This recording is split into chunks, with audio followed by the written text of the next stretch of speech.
श्री राम के जीवन में यदि मर्यादा है कि वह माता पिता की सेवा करते हैं, तो उन कथाओं के माध्यम से हमें भी ये प्रेरणा मिलती है कि हमें भी अपने माता पिता की आज्ञा का पालन करना चाहिए। श्री राम जी यदि अपने चरित्र के माध्यम से दिखाते हैं कि भगवान से भी गुरु का, संत का पद ऊंचा होता है, तो उनके शिक्षा से हमें ये प्रेरणा लेनी चाहिए कि हमें भी अपने जीवन में संत पुरुषों का, गुरुजनों का आदर सम्मान करना चाहिए। श्री राम जी के चरित्र में यदि यह झलकता है, उनकी कथाओं में झलकता है कि भाई भाई के प्रेम के खातिर राजमहल जैसे, राज सत्ता जैसे चीजों को भी फुटबॉल बना करके ठुकराया जा सकता है, तो उनके भी चरित्र से हमें ये शिक्षा लेनी चाहिए कि हमें भी अपने भाई भाई के बीच में प्रेम को महत्व देना चाहिए। जगह जमीन 1-2 कट्ठा 1-2 इंच दाएं बाएं हो भी जाए, उसके लिए भाई के प्रेम को नहीं ठुकराना चाहिए। यह रामचरितमानस से शिक्षा लिया जा सकता है, यह प्रेरणा लेनी चाहिए। तो उन कथाओं में अपने जीवन चरित्र को सजाने के लिए कुछ प्रेरक चीजें हैं, उन प्रेरक चीजों से हमें प्रेरणा लेना भी चाहिए और अपने जीवन को अनुशासित बनाना चाहिए, अपने जीवन को मर्यादित बनाना चाहिए। लेकिन हमारा जीवन केवल सामाजिक जीवन ही नहीं है ना, हमारा जीवन केवल पारिवारिक जीवन ही नहीं है ना, हमारा जीवन केवल शारीरिक जीवन ही नहीं है ना, हमारा जीवन केवल व्यवहारिक जीवन तक सीमित नहीं है ना। ये कथा, ये कीर्तन, ये कहानियां हमारे व्यक्तिगत जीवन को, हमारे सामाजिक जीवन को, हमारे पारिवारिक जीवन को व्यवस्थित कर सकता है। लेकिन आध्यात्मिक जीवन जीने के लिए जो सबसे बड़ा जीवन होता है, जो सबसे ऊंचा जीवन होता है, उस सबसे ऊंचे जीवन के मार्ग को प्राप्त करने के लिए, जीवन के सर्वोच्च ज्ञान को प्राप्त करने के लिए ये कथा और कहानी हमें मदद नहीं कर सकेगा। उस जीवन के सर्वोच्च ज्ञान को प्राप्त करने के लिए हमें सत्संग में आकर के संत सदगुरु की शरणागति लेकर के, सदगुरु से युक्ति जान करके हमें जीवन का सर्वोच्च ज्ञान, जिसको आत्मज्ञान, जिसको ब्रह्म ज्ञान कहते हैं, जिसको परमात्म ज्ञान कहते हैं, उसको प्राप्त करना चाहिए, उसको जानना चाहिए। और यदि कोई व्यक्ति केवल कथा कीर्तनों में उलझा रहेगा, तो उसके लिए गोस्वामी तुलसीदास जी ने भी बड़ी डांट लगाई। गोस्वामी तुलसीदास जी से किसी ने पूछा कि जीवन में सबसे बड़ा दुख क्या है? गोस्वामी तुलसीदास जी ने कहा, जीवन का सबसे बड़ा दुख है आवागमन का दुख, जिसको पूज्य महर्षि मेही बाबा के पदों में भी हमारे संत जन गाते हैं कि आवागमन सम दुख दूजा है नहीं जग में कोई, इसके निवारण के लिए प्रभु भक्ति करनी चाहिए, प्रभु की भक्ति करनी चाहिए। किस लिए? तो आवागमन के चक्र को छुड़ाने के लिए। गोस्वामी तुलसीदास जी से पूछा गया कि जीवन में सबसे बड़ा दुख क्या है? गोस्वामी तुलसीदास जी ने भी कहा, जड़ चेतन ग्रंथि पड़ गई, जदपि मृषा छूटत कठिनाई। गोस्वामी जी कहते हैं कि सबसे बड़ा दुख है कि जड़ और चेतन की गांठ जो पड़ गई, जिसको भवबंधन का गांठ कहते हैं, जिसको आवागमन का गांठ कहते हैं, जिसको जन्म मरण का गांठ कहते हैं, इस जीव के साथ में इस प्रकृति का ये गठबंधन हो जाना ही सबसे बड़ा दुख का कारण है। जड़ और चेतन का एक दूसरे में घुल मिल जाना ही सबसे बड़ा दुख का कारण है। और इसका निवारण तभी होगा जब जड़ से चेतना को अलग करेंगे, जड़ पिंडों से चेतन जगत को छुड़ा करके चेतन को अकेला कर लेंगे, तब जाकर के आवागमन का चक्र छूटेगा, जन्म मरण का बंधन कटेगा। तो गोस्वामी तुलसीदास जी कहते हैं, जड़ चेतन ग्रंथि पड़ गई। गोस्वामी जी ग्रंथि कह रहे हैं, इसको आम बोलचाल में हम लोग गांठ कह लीजिए, जिसको आम बोलचाल में गांठ कहा जाता है, उसी को साहित्य की भाषा में ग्रंथि कहा जाता है।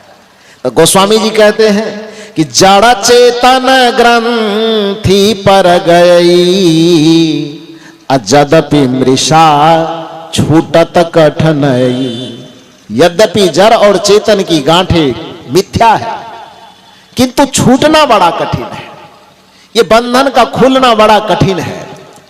तो गोस्वामी जी से लोगों ने पूछा कि आखिर ये बंधन यदि है कठिन, छूटना कठिन है, मिथ्या है फिर भी छूट नहीं पा रहा है तो छूटेगा कैसे? सुंदरकांड का पाठ करने से, कि भागवत कथा सुनने से, कि राम कथा सुनने से, कि और शिव कथा सुनने से, कि कौन कथा सुनने से ये गांठ छूटेगा? गोस्वामी तुलसीदास जी थोड़ा मुस्कुरा दिए। गोस्वामी जी ने कहा कि उम्मीद तो तुम लोग यही करते होगे कि हम राम जी को मानते हैं तो बता देंगे कि राम कथा से गांठ छूट जाएगी, लेकिन ऐसा मैं नहीं बताऊंगा। गोस्वामी जी कहते हैं किसी दूसरे की कथा तुम्हारे आवागमन की व्यथा को खत्म नहीं कर सकेगा। लोगों ने पूछा कि राम कथा नहीं तो वेद शास्त्र पुराण उपनिषद इस सब से काम चलेगा कि नहीं चलेगा? गोस्वामी तुलसीदास जी ने कहा कुछ भी काम नहीं देगा। कहा क्यों?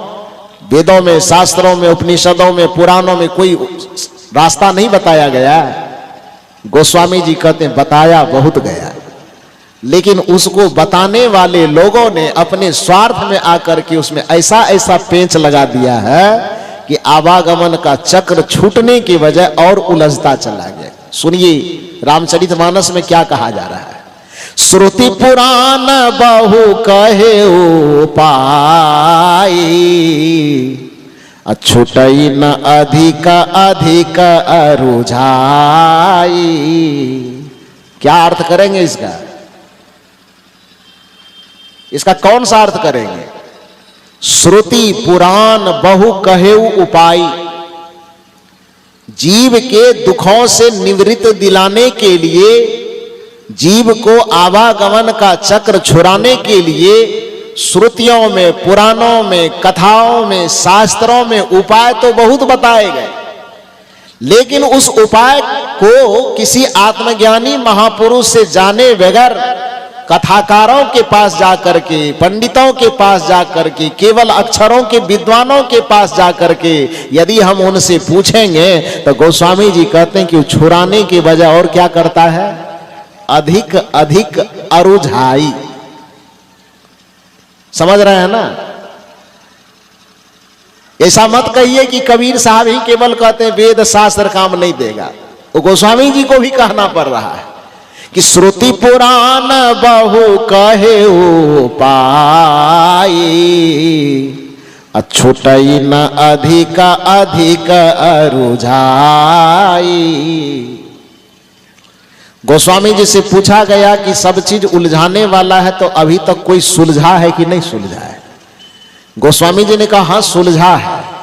कहा कौन सुलझा है? ध्यान दीजिए, कबीर साहब की जो धारा है, संतों की जो परंपरा है, उन कथाओं में दिन रात अपना माथा खपाने वाले लोगों को भी कबीर की पंक्ति में आके खड़ा होना पड़ता है।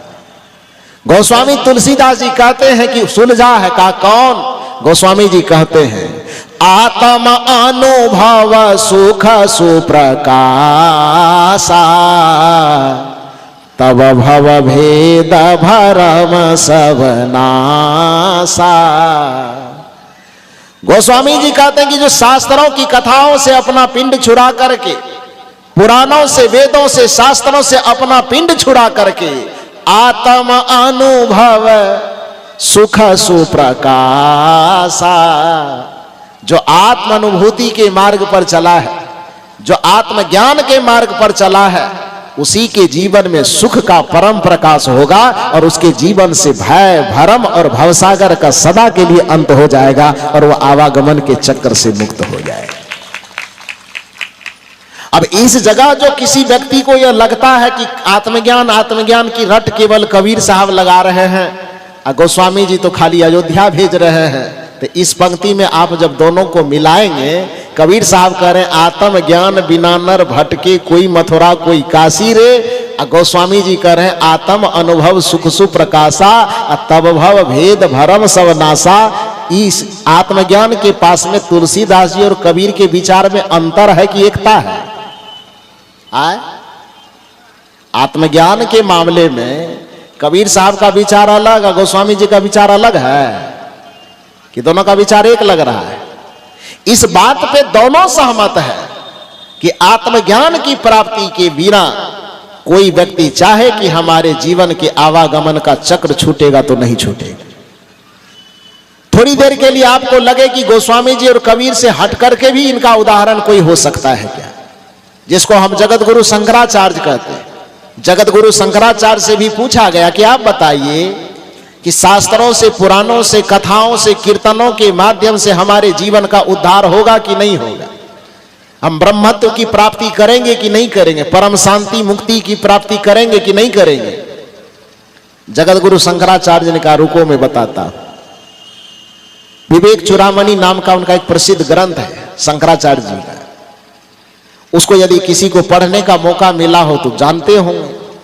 उस ग्रंथ में उन्होंने कहा है कि वदन्तु शास्त्राणि यजन्तु देवान कुर्वन्तु कर्माणि भजन्तु देवता आत्मैक्य बोधेन विना विमुक्ति न सिद्ध्यति ब्रह्म शतांतरे अपि।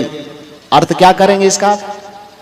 वदन्तु शास्त्राणि, कोई शास्त्रों का कितना भी वदन वादन करे, बोलते रहे, सुनाते रहे, सुनते रहे, पढ़ते रहे, पढ़ाते रहे, ध्यान दीजिए, वदन्तु शास्त्राणि, शास्त्रों को कोई कितना भी बोलता रहे, यजन्तु देवान, देवताओं के नाम पर चाहे वो कितना यज्ञ हवन पूजा पाठ करते रहे, वदन्तु शास्त्राणि यजन्तु देवान अकुर्वन्तु कर्माणि, देवताओं के भजन पूजन के नाम पर चाहे वो कितना भी कर्मकांड करता रहे, वदन्तु शास्त्राणि यजन्तु देवान कुर्वन्तु कर्माणि भजन्तु देवता, देवताओं का कितना बैठ करके भजन कीर्तन करते रहे, लेकिन इतना सब करने के बावजूद भी आत्मैक्य बोधेन बिना विमुक्ति न सिद्ध्यति ब्रह्म शतांतरे अपि, कि इधर सब कुछ कर ले बाकी एक आत्म तत्व का बोध न प्राप्त करे तो धरती की तो बात छोड़ो, 100 ब्रह्माओं के बीत जाने के बावजूद भी मनुष्य का कल्याण नहीं होगा, मनुष्य का उद्धार नहीं हो सकता है। इसलिए उस एक आत्मज्ञान की प्राप्ति आवश्यक है। सदगुरु कबीर साहब इसी को अपनी भाषा में कहते हैं कि मनुष्य चाहे और कितनी चेष्टा कर ले, लेकिन जब तक आत्मज्ञान को अपने जीवन में उदित नहीं होने देगा उसके जीवन के त्रिविध दुखों का अंत नहीं होगा। इसको एक साखी के माध्यम से कबीर साहब बता रहे हैं कि तौलो तारा जगमगे जौलो उगे न सूर। ध्यान दीजिए शब्द पर, तौलो तारा जगमगे जौलो उगे न सूर, तौलो जीव भरम वस डोले जौलो ज्ञान न पूर। सदगुरु कबीर साहब कहते हैं कि आकाश में तारे कभी देखे हो कि नहीं देखे हो? सब लोगों ने कहा कि देखे। का संख्या कितनी है? का गिनती नहीं बता सकते, अनगिनत कहिए उसको। सदगुरु कबीर साहब आप लोगों से प्रश्न करते हैं कि आकाश में एक नहीं करोड़ों तारे, असंख्य तारे टिमटिमाते दिखाई देते हैं। अब किसी के मन में हो जाए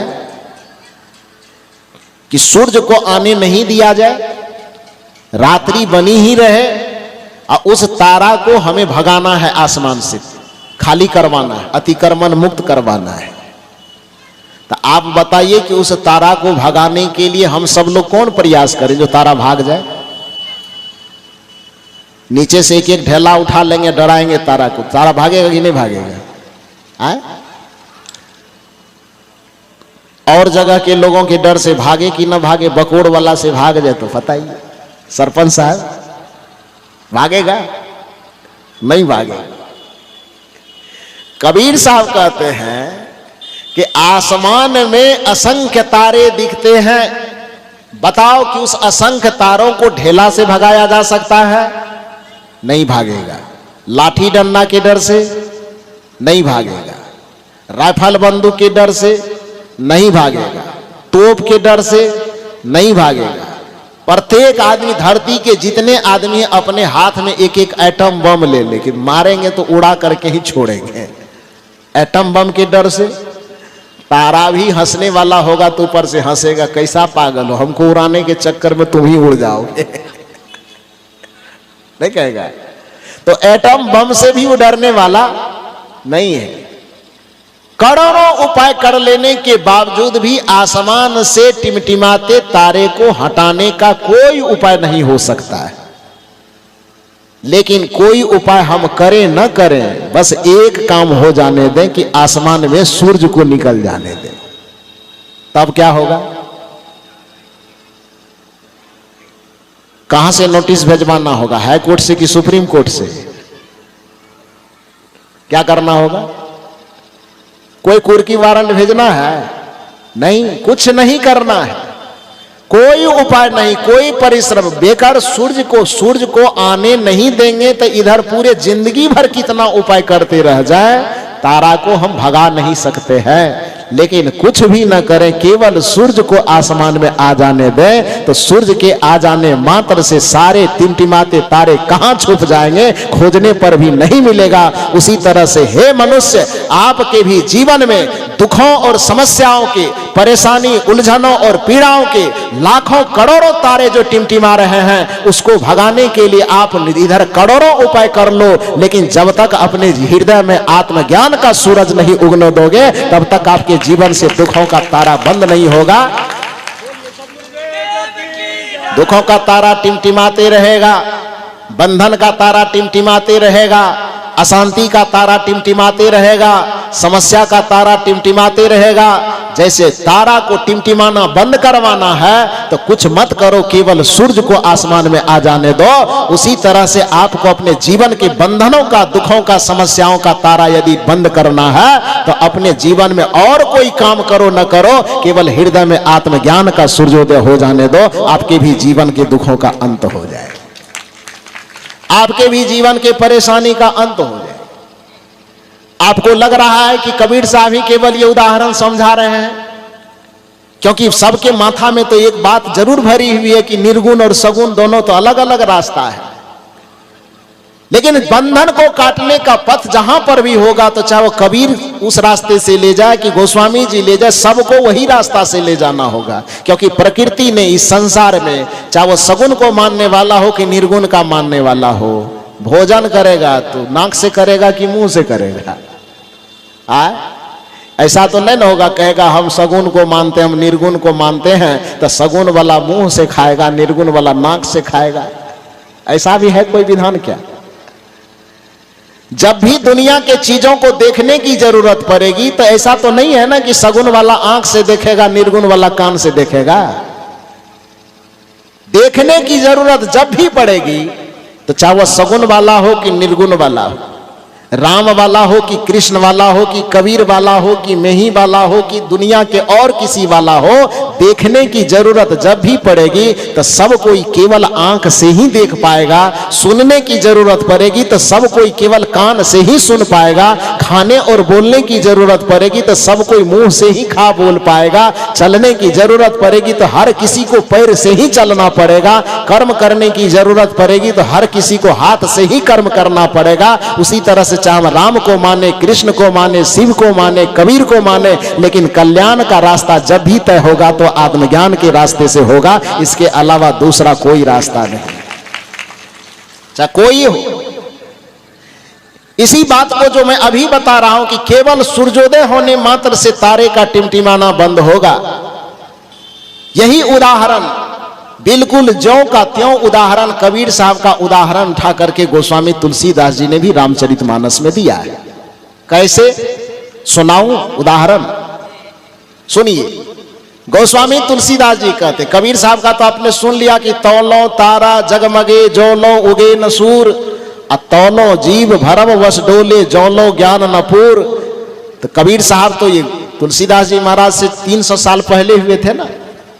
उम्र में, अवस्था में गोस्वामी तुलसीदास जी से 300 वर्ष बड़े हैं कबीर साहब। कबीर साहब के 300 वर्ष के बाद गोस्वामी तुलसीदास जी इस भारत की भूमि पर आए। तो जो बात को कबीर साहब 300 वर्ष पहले कह दिए थे, जो उदाहरण दिए थे, 300 वर्ष के बाद जब गोस्वामी तुलसीदास जी आए तो सुख और शांति का पथ पाने के लिए जब उनको वही मार्ग झलका, तो कवि हैं, बात तो वही कहेंगे लेकिन थोड़ा तरीका तो बदलेंगे ना, बदलेंगे, लेकिन बात वही कहना है तो तरीका थोड़ा सा बदले। क्या बदले? राका पति खौड़स वही तारा गण समुदाय, वो भी तारा का नाम लिए। कबीर साहब ने भी तारा का नाम लिया कि तौलो तारा जगमगे जौलो उगे नसूर। तो सूरज और तारा का उदाहरण कबीर साहब ने भी दिया। और उसी सूर्य और तारा का उदाहरण गोस्वामी जी दे रहे, लेकिन भाषा थोड़ा सा बदल दिए।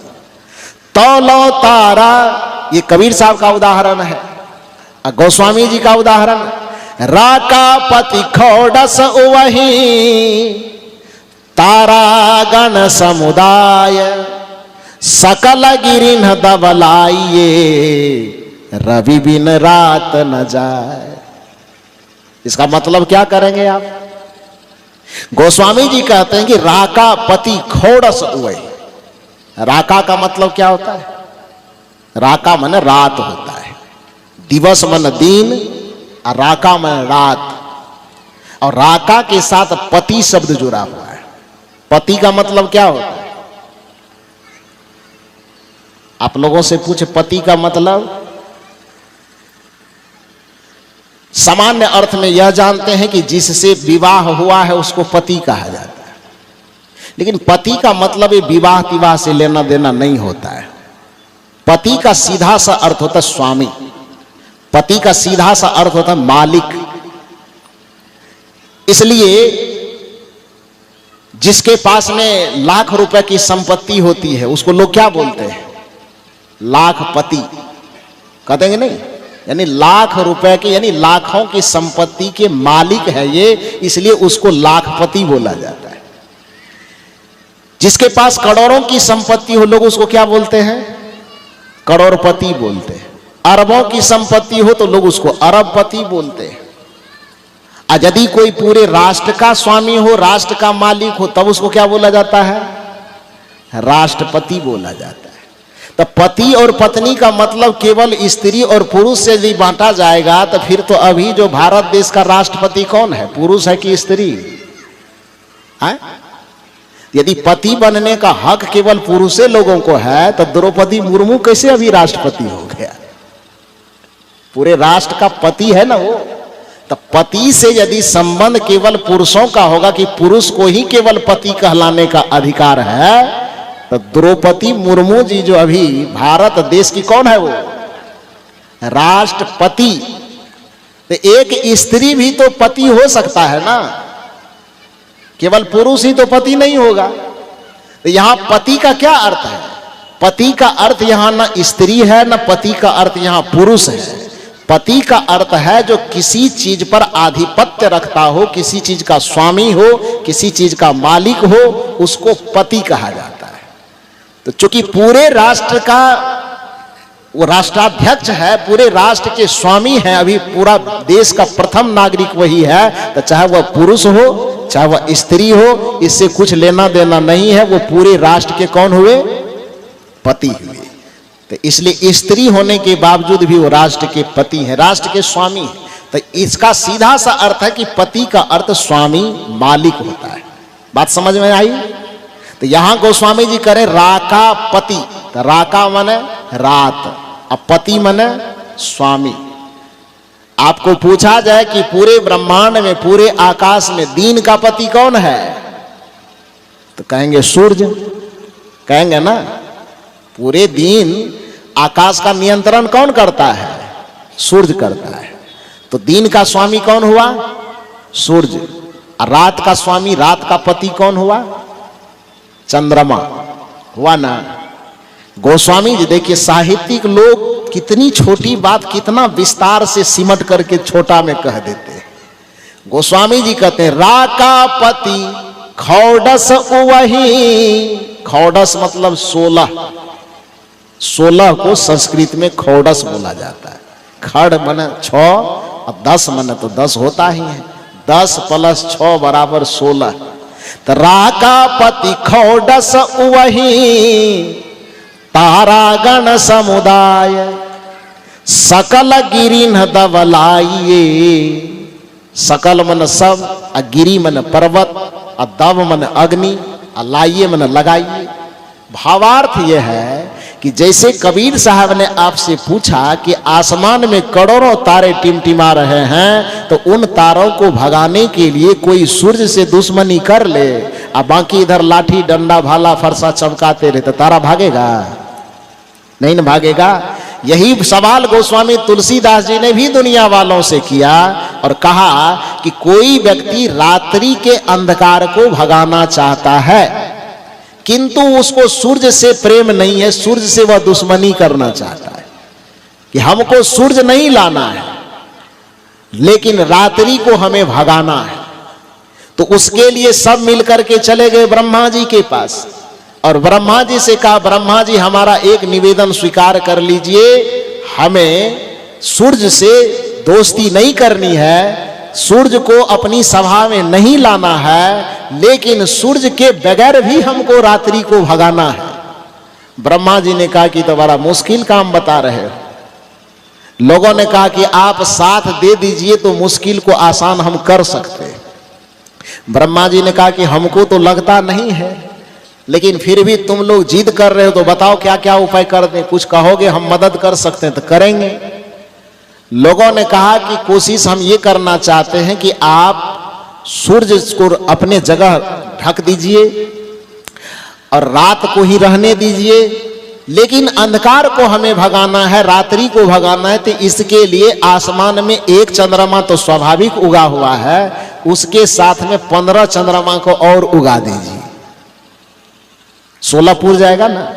एक तो पहले से है, अब प्रयास क्या कर रहा है, 15 ठो और एक्स्ट्रा उगा दीजिए। तो आसमान में एक के बदले में 16 चंद्रमा उगाने की योजना बनी। ब्रह्मा जी ने कहा तथास्तु, जाओ उग जाएगा। तो आसमान में 16 चंद्रमा उग गया, ठीक है। उसके बाद कहा कि फिर भी रात्रि नहीं जा रही है, अब क्या किया जाए। लोगों से पूछा कि अब क्या करोगे। लोगों ने कहा तारागण समुदाय, जितने तारे दिख रहे हैं छुपे हैं, सबको आदेश दीजिए कि सब तारा उग जाए।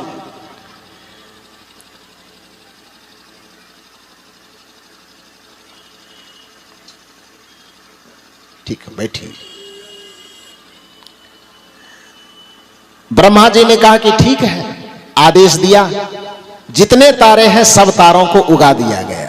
ध्यान दीजिए मेरी बात पर। जब सब तारा उग गए फिर भी रात्रि नहीं जा रही, रात्रि ज्यों की त्यों ही।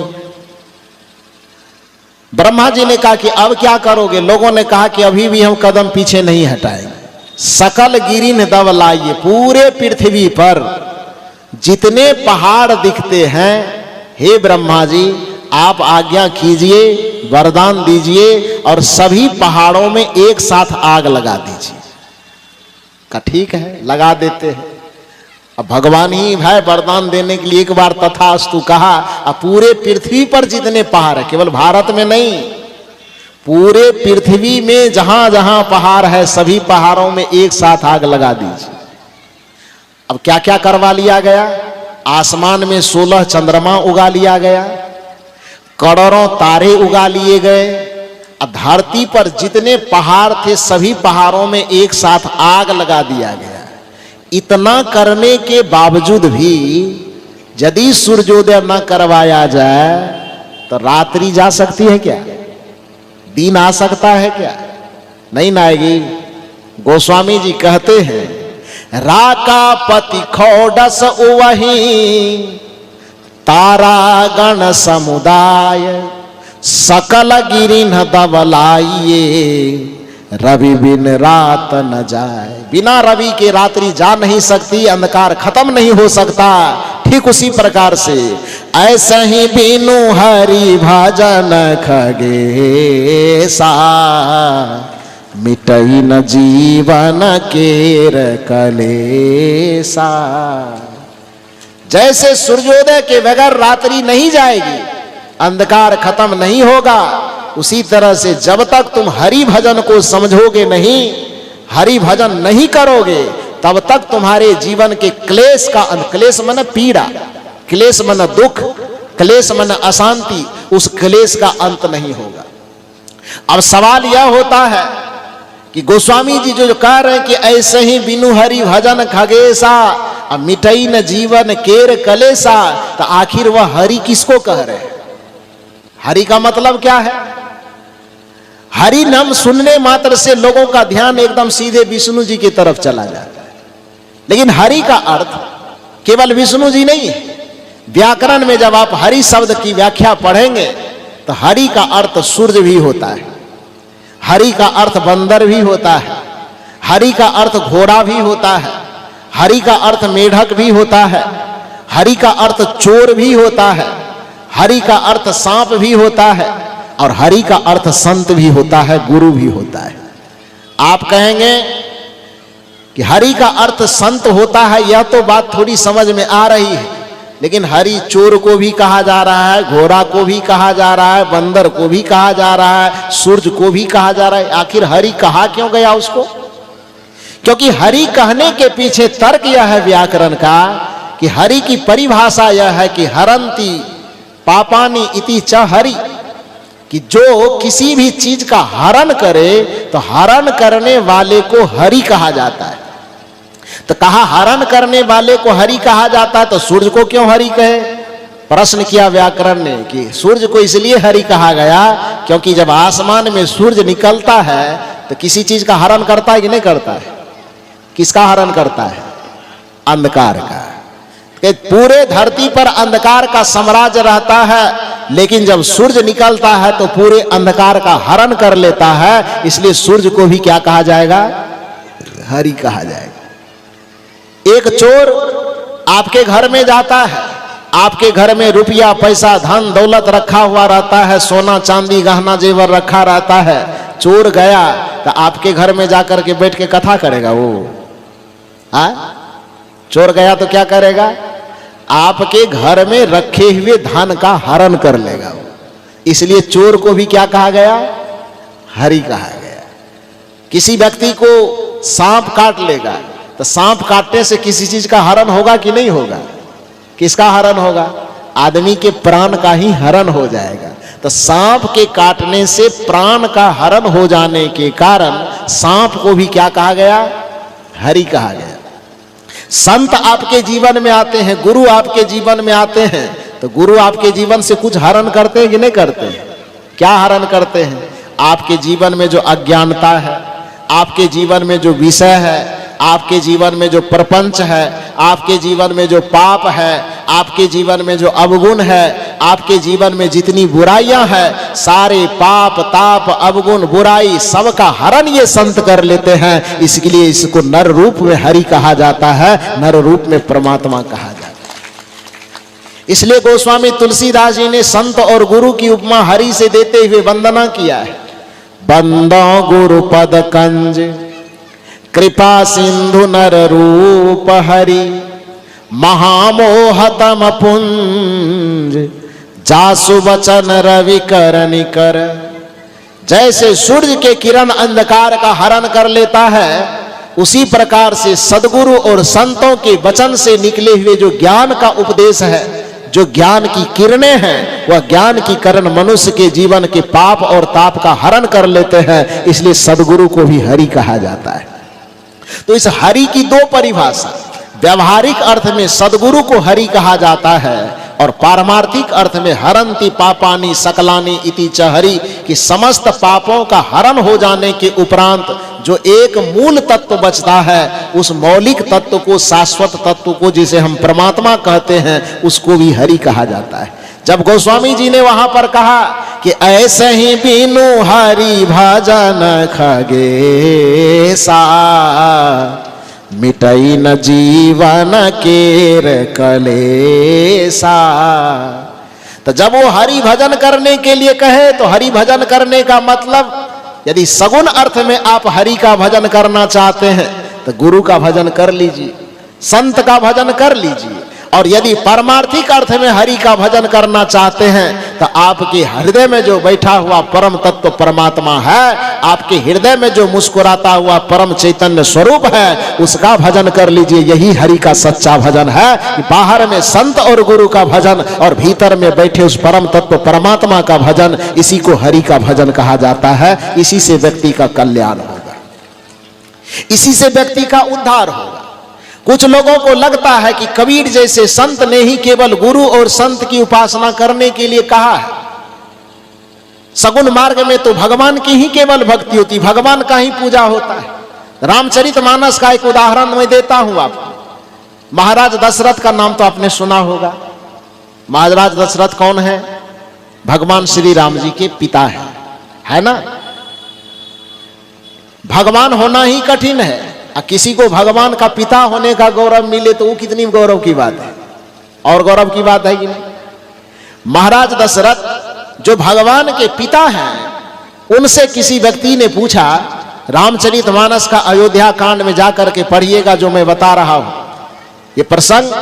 आप अयोध्या कांड जब प्रारंभ होगा, उस अयोध्या कांड के 2, 4, 5 दोहा ही आप नीचे जाएंगे तो आपको जो ये प्रसंग बता रहा हूं वो मिलेगा। वह प्रसंग क्या है कि महाराज दशरथ से पूछा जा रहा है कि आप जीवन में बड़े परेशान थे, परेशान इस मामले में थे कि तीसरी अवस्था गुजर जाने के बावजूद भी आपको संतान की प्राप्ति नहीं हो रही थी, लेकिन आप गुरु संत के कृपा से उस संतान को आपने प्राप्त किया, जैसा शास्त्र कहता है, ऐसा प्रमाण कह दिया जा रहा है शास्त्रों का। उसके बाद जब 4 पुत्र की प्राप्ति हो गई, आपका यश पूरे संसार में फैल गया, धन दौलत की तो कमी ही नहीं, आप चक्रवर्ती सम्राट हैं। भौतिक दृष्टिकोण से देखा जाए तो आपकी संपन्नता की तुलना इंद्र किसे की जाती है? आपके घर की, आपके शक्ति की, आपके सामर्थ्य की इतनी संपन्नता है कि ऊपर स्वर्ग लोक में उधर इंद्र और पृथ्वी लोक पर राजा दशरथ, इसकी बराबरी की जाती है, इसकी तुलना की जाती है। तो आपके पास जो इतना सामर्थ्य है, इतना यश है, इतनी प्रतिष्ठा है, मैं आपसे पूछना चाहता हूं महाराज कि इतनी प्रतिष्ठा, इतना यश, इतना धन, इतना ऐश्वर्य, इतनी रिद्धि, इतनी सिद्धि आपने जो प्राप्त किया है, कौन भगवान की पूजा करके प्राप्त किया है? कौन सा तप किया, कौन सा यज्ञ किया, कौन से कथा करवाया, किस मंदिर में जाकर के पूजा किए, जरा सा बताइए। बात समझ में आ रही है कि मैं क्या कह रहा हूं? क्योंकि ये सामान्य सी बात है कि इस दुनिया में कोई व्यक्ति जब सफल होता है तो सफल होने वाले व्यक्ति से उस सफलता का राज पूछा जाता है। कोई व्यक्ति परीक्षा दे रहा हो और यदि पूरे बिहार राज्य में टॉपर कर गया तो उसके पास जाके मीडिया वाला पूछता है ना, कहाँ ट्यूशन पढ़ने जाते थे, किस विद्यालय में पढ़ते थे, सिलेबस को कैसे कवर किए, कहाँ कहाँ से कौन कौन सी पुस्तक मंगा करके पढ़े, नोट्स कैसे बनाए, ये सारा चीज पूछा जाता है कि नहीं पूछा जाता? विद्यार्थी की बात तो छोड़ दीजिए, आप ही के बीच में खेती किसानी करने वाले व्यक्ति हैं, सभी लोग खेती कर रहे हैं, उसी बीच में किसी के खेत में 2-4 मन कट्ठा ज्यादा पैदा हो गया तो गांव देहात के सब किसान जमा होकर के उससे पूछेंगे ना कि कौन सा बीज बोए थे हो, खाद कितना बार मारे थे, पटवन कितना बार, पूछा जाएगा कि नहीं पूछा जाएगा? बीज कहां से लाए थे? सब लोग तो उतने मेहनत किए, सबका तो ऐसे हो गया, आपका 4 मन कट्ठा ज्यादा कैसे हो गया, पूछा जाएगा ना। तो नियम यह कहता है कि जब भी कोई व्यक्ति किसी दिशा में सफल होता है तो उससे सफलता का रहस्य हर कोई जानना चाहता है। तो महाराज दशरथ एक तो चक्रवर्ती सम्राट हो गए, 4 पिता पुत्र के पिता हो गए, वह पुत्र भी कोई साधारण नहीं, सब अपने अपने में भगवान के अवतार कहलाने वाले। तो भगवान के पिता होना कोई साधारण बात है? तो इतना सारा चीज जो उन्हें प्राप्त हो गया तो समाज के लोगों ने इकट्ठा होकर के उनसे पूछना उचित समझा कि आपके जीवन में जो इतनी भौतिक सफलता आई तो कुछ न कुछ किए तो होंगे ना। कौन मंत्र जप रहे थे जरा हमको भी बता दीजिए, कौन सा पूजा कर रहे थे जरा मुझे भी बताइए, कौन यज्ञ किए थे, कौन कथा किए थे, कौन कर्मकांड किए थे, क्या किए थे? महाराज दशरथ ने पूछा कि आप क्या जानना चाहते हैं, आपको क्या लगता है? तो कुछ लोगों ने कहा हमको तो लगता है सत्यनारायण कथा किए होंगे, कुछ लोगों ने कहा कि हमको लगता है कि चारों धाम का तीर्थ किए होंगे, कुछ लोगों ने कहा कि हमें लगता है कहीं विष्णु यज्ञ किए होंगे, तो कहीं शिव कथा करवाए होंगे। महाराज दशरथ सबकी बात को सुन करके और हाथ जोड़ करके कहा कि आप लोग जो जो धारणा बना के रखे हैं कि चारों धाम के तीर्थ करने से, यज्ञ करने से, हवन करने से, कथा करने से, कीर्तन करने से ही मानव जीवन की सफलता सिद्ध होती है, ये बात गलत है। मैंने जो अपने जीवन में सफलता पाया है, भगवान के पिता होने का भी जो गौरव हमको मिला है, भगवान के पिता बनने का जो सुख हमको मिला है, जिस भगवान को खोजने के लिए आदमी जिंदगी भर तपस्या करता है, उसको तपस्या करने के बावजूद भी जन्म जन्म मुनि जतन कराही, अंत राम मुख आवत नाही। उस राम के सम्मुख आना इतना कठिन है, और हमको कितना सौभाग्य है कि जरा सा पैर में दर्द करता है तो हम बुलाते हैं, राम जी जरा सा इधर आना भैया, थोड़ा पैर दर्द कर रहा है, दबा दो। तो पिता होने के नाते दबाता होगा कि नहीं दबाता? माथा दर्द करेगा, आप जिस भगवान को पान प्रसाद लेकर के खोजते हैं, दशरथ जी का माथा दर्द करता होगा तो राम जी को पुकारते होंगे कि नहीं, माथा दुख रहा है जरा सा टेबलेट लेते हैं ना। तो जिस भगवान को खोजने में दुनिया विकल है, उस भगवान को भी आदेश करने वाले उनके पिता है। तो उनके पिताजी से ही पूछा जा रहा है कि इतना बड़ा जो कुर्सी आपको मिला है वो किस कारण से मिला है? कौन पूजा किए, कौन पाठ किए, कौन कर्मकांड किए, कौन धर्म किए, कौन कथा किए, कौन कीर्तन किए? सारा चीज पूछने के बाद राजा दशरथ ने कहा कि जो जो तुम लोग सोच रहे हो वैसा हमने कुछ नहीं किया, हम एक ही काम किए। कहा कौन काम? मैंने कहा कि आप अयोध्या कांड में जाकर के देख लीजिएगा। क्या कहा महाराज दशरथ ने? जे गुरु चारण रेणु सिर धरही, अतेजन सकल विभव बस करही। महाराज दशरथ कहते हैं कि दुनिया में लोग सोचते हैं कि गुरु का कोई महत्व नहीं है, लोग सोचते हैं कि संत का कोई महत्व नहीं है। भगवान की पूजा करने वालों को लगता है कि हम तो भगवान को केवल पूजते रहते हैं, तो हमको गुरु सत्संग महात्मा की क्या जरूरत है? अरे मेरे भाई, तुम भगवान की बात छोड़ो, भगवान के पिताजी से ही पूछो। भगवान के पिताजी से पूछने पर भी पता चलेगा कि जे गुरु चारण रेणु सिर धरही, अतेजन सकल विभव बस करही। जो नित्य प्रति सदगुरु के चरणों का धूल अपने मस्तक पर लगाता है, जिसको कबीर साहब ने कहा कि गुरु को सिर पर राखिए, चलिए आज्ञा माही, कहीं कबीरता दास को तीन लोक डर नाही। तो कबीर साहब कहते हैं गुरु के आदर्श को, गुरु के ज्ञान को माथे पर रखो। महाराज दशरथ ने कहा कि ज्ञान को रखने का उतना क्षमता तो हम में नहीं है, तो हमको गुरु के चरण की धूल ही माथे पे रख ले, जिसके बारे में हमारे पूज्य श्री ब्रह्मानंद जी महाराज बता रहे थे। कपिल जी मुनि का उदाहरण दे रहे थे कि वह दौड़ते दौड़ते जो संतों के चरण के पीछे पीछे चला करते थे, उनकी माता जी ने पूछा कि उनके संतों के चरण के पीछे क्यों घूमते हो? तो कपिल जी मुनि ने कहा कि संतों के चरण से उड़ता हुआ धूल यदि मस्तक पर लग जाए तो तीनों जन्मों जन्मों का उद्धार हो सकता है, जन्मों जन्मों का कल्याण हो सकता है। महाराज दशरथ भी यही कहते हैं। महाराज दशरथ कहते हैं कि हम में उनके ज्ञान को, ध्यान को पचाने की क्षमता होगी नहीं होगी वो बाद में देखा जाएगा, लेकिन सबसे पहला काम जो हमने किया, सबसे बड़ा यज्ञ जो हमने किया, सबसे बड़ा तप जो हमने किया, वह तप सबसे बड़ा हमने यही किया, जे गुरु चरण रेणु सिर धरही, तेजन सकल विभव बस करही।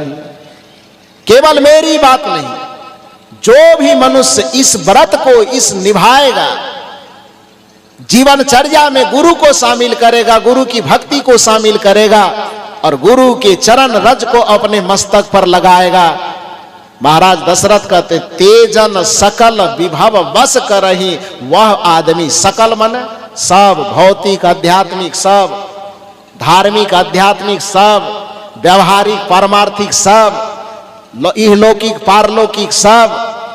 महाराज दशरथ कहते तेजन सकल विभव, विभव शब्द का प्रयोग हुआ है। वैसे संस्कृत में मूल शब्द वैभव है, लेकिन उस वैभव को अवधि में विभव का करके रूपांतरित कर दिया गया है। तो विभव का अर्थ भी यहाँ पर संपदा है, चाहे भौतिक संपदा हो कि आध्यात्मिक संपदा हो। महाराज दशरथ कहते हैं जे गुरु चरण रेणु सिर धरही, तेजन सकल विभव बस करही। जो मनुष्य सदगुरु चरणों के चरण धूल को अपने मस्तक पर निरंतर धारण करेगा, वह आदमी सकल विभव को, व्यवहारिक पारमार्थिक संपदा को अपने बस में कर लेगा, अपने मुट्ठी में कर लेगा। कहां जाएंगे आप? कैसे आरोप लगा पाएंगे कि केवल कबीरपंथी में खाली गुरु गुरु करता है, भगवान के नामे नहीं लेता है, खाली गुरु गुरु करता है, सत्संग सत्संग करता है, भगवान के नामे नहीं लेता है, देवी देवता के नामे नहीं लेता है। अरे भैया, तुम जिसको देवी देवता और भगवान कहते हो उसके भी खानदान में गुरु का ही राज चलता है, संत का ही राज चलता है। इसलिए अपने जीवन का उद्धार करना हो तो संतों के चरण में अपने माथा को टेक दो, गुरु के चरण में अपने माथा को टेक दो। यही कारण है कि कल मैंने आपसे कहा था कि हनुमान जी से बड़ा देवता अभी पूरे भारत में कोई नहीं हो सकता लोगों की नजर में। हम लोगों के नजर में तो हनुमान जी संत की भूमिका में, कल भी मैंने बताया था कि हनुमान जी को संत क्यों कहा जाता है। लेकिन दुनिया वाले लोग अपने दृष्टि से उसको देवी देवता भी माने, फिर भी हनुमान जी का निर्देश लोगों को, जन सामान्य को यह है कि किसी भी भगवान भगवती के शरणागत होने से पहले गुरु के शरणागत हो जाओ। श्री गुरु चरण सरोज रज निज मन मुकुर सुधार, वरनौ रघुवर विमल जसु जो दायकु फल चार, बुद्धिहीन तनु जानिके सुमिरौ पवन कुमार, बल बुद्धि विद्या देहु मोहि हरहु कलेश विकार।